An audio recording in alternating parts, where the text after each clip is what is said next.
Saudara, polisi terus menelusuri aliran dana dua Crazy Rich yang menjadi tersangka kasus investasi bodong.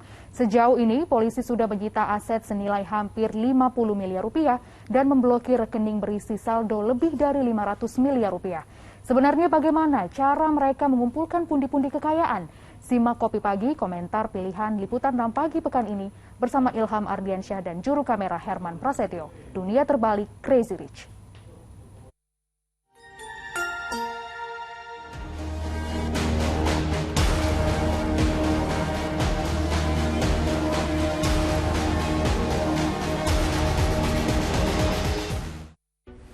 Setelah menahan afiliator Indra Kents atau Indra Kesuma, polisi masih terus menyelidiki aliran dana investasi bodong berkedok trading binary option atau binomo, yang mana diperkirakan ada ratusan ribu korban dengan total transaksi mencapai ratusan triliun rupiah.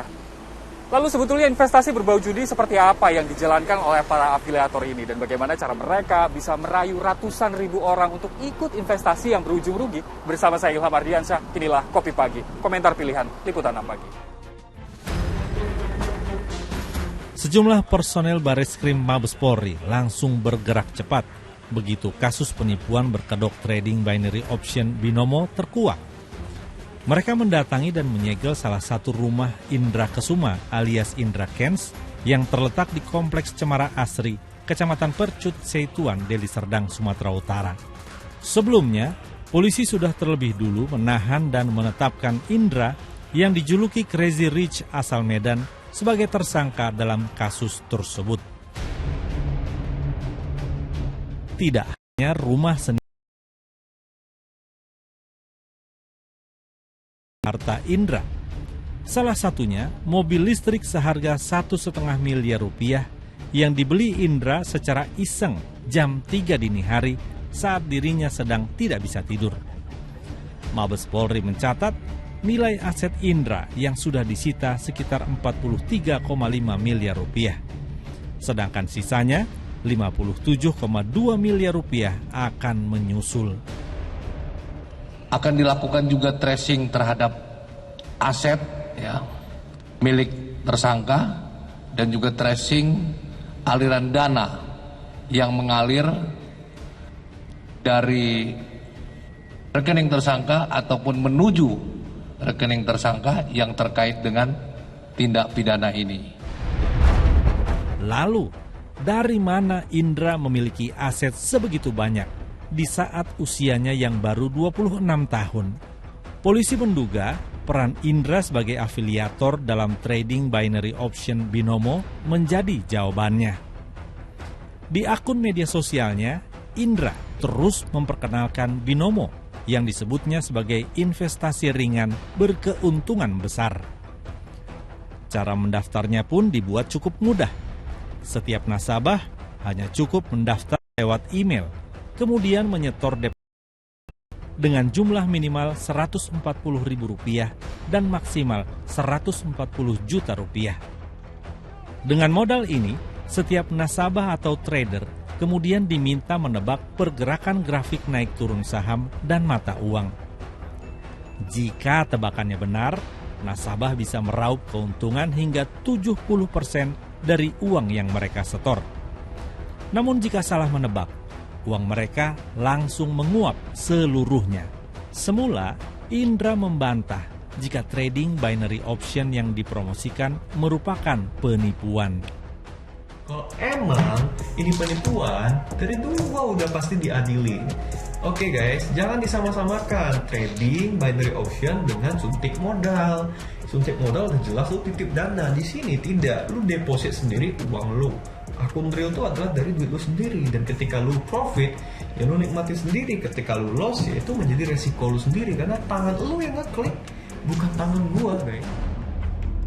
Indra boleh saja membantah. Namun dia tidak berkutik ketika polisi sudah mendengar keterangan belasan orang saksi yang sebagian besar adalah korban investasi hasil promosinya. Mereka merasa tertipu dan rugi hingga puluhan miliar rupiah karena tebakan pergerakan grafik saham dan mata uang yang dipilihnya selalu salah. Belakangan diketahui ternyata grafik penunjuk keuangan yang diterima para trader tidak sama satu dengan lainnya. Ironisnya, meski trader merugi, selaku afiliator, Indra tetap untung karena mendapat sekian persen dari uang yang dipertaruhkan oleh para trader tersebut. Itulah sebabnya sejumlah warga geram karena afiliator seperti Indra bisa leluasa melakukan praktik penipuan berbau judi di tengah banyak orang tertatih-tatih menghadapi pandemi. Jangan coba-coba deh main investasi yang nggak jelas begitu.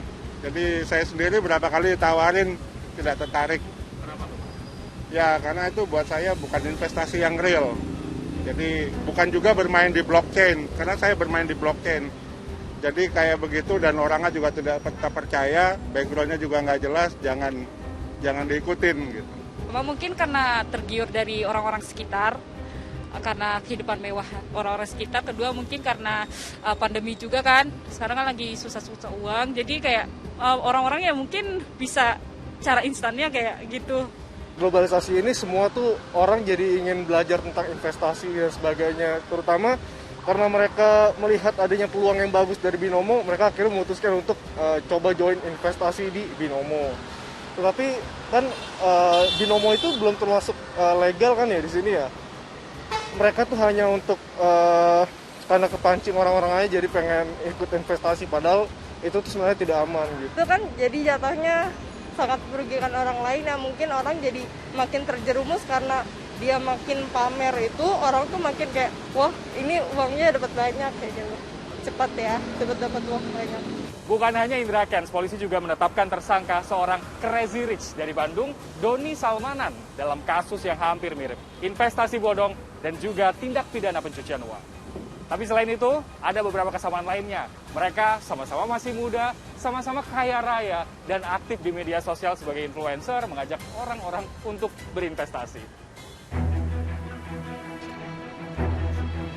Selain Indra, polisi juga menetapkan Doni Muhammad Taufik alias Doni Salmanan sebagai tersangka kasus penipuan berkedok binary option trading melalui aplikasi Quatex. Crazy Rich asal Bandung, Jawa Barat ini juga mendadak kaya raya setelah menjadi afiliator untuk mengajak orang bergabung dalam Quatex. Modus yang dilakukan Doni adalah menyebut setiap nasabah akan mendapat keuntungan besar jika mengikuti Quatex. Padahal, jangankan untung besar, untuk menang pun sulit jika mengikuti aplikasi ini. Dari Quatex dan sejumlah aplikasi lain yang diikuti, Doni memiliki rumah seharga hampir 15 miliar rupiah di kawasan elit daerah Padalarang, Bandung Barat. Selain berdesain minimalis, rumah ini juga memiliki ruang tamu super besar, dapur yang mewah, dan ruang kerja yang nyaman. Doni juga memiliki koleksi sejumlah mobil mewah yang dibelinya mulai harga 500 juta rupiah hingga 6 miliar rupiah. Sejauh ini, polisi sudah memblokir rekening Doni yang berisi uang 532 miliar rupiah. Tidak hanya polisi, pemerintah juga melakukan antisipasi agar korban tidak terus berjatuhan.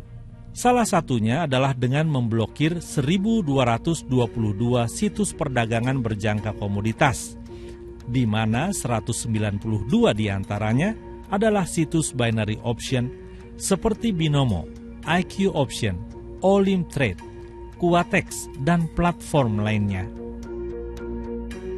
Ada kecenderungan investasi itu dilakukan secara menipu, dikemas sedemikian menarik sehingga itu melalaikan pihak publik, melalaikan masyarakat, apalagi dengan tawaran-tawaran keuntungan yang luar biasa instan.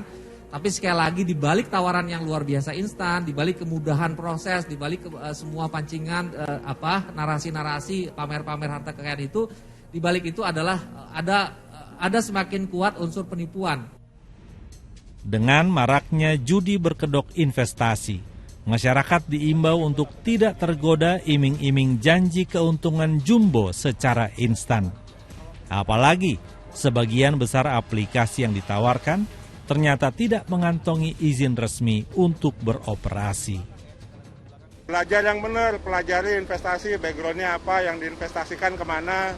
Lalu kalau dalam bentuk seperti yang investasi begitu, lihat background ininya, lihat background finansialnya, dan terdaftar tidak di OJK. Namanya segala sesuatu investasi, segala sesuatu yang menggiurkan atau apa, itu kita jangan mudah percaya. Karena sekarang apalagi zamannya udah milenial banget ya, pasti orang-orang udah cukup pintar dah untuk menilai sesuatu. Jadi berhati-hatilah untuk berinvestasi. Investasi paling baik adalah yang ada wujudnya sih sebenarnya. Soalnya kalau nggak ada wujudnya jatuhnya kayak judi. Itu aja sih Mas. Agar tak terjebak dalam investasi bodong, sudah seharusnya masyarakat lebih jeli sebelum berinvestasi, termasuk memilih instrumen investasi. Dan sudah sewajarnya pula, Otoritas Jasa Keuangan (OJK) lebih teliti dalam mengawasi. Jangan sampai ada korban lain lagi di investasi bodong. Demikian Kopi Pagi minggu ini. Saya Ilham Ardiansyah bersama juru kamera Herman Prasetya. Pamit undur diri, selalu hati-hati.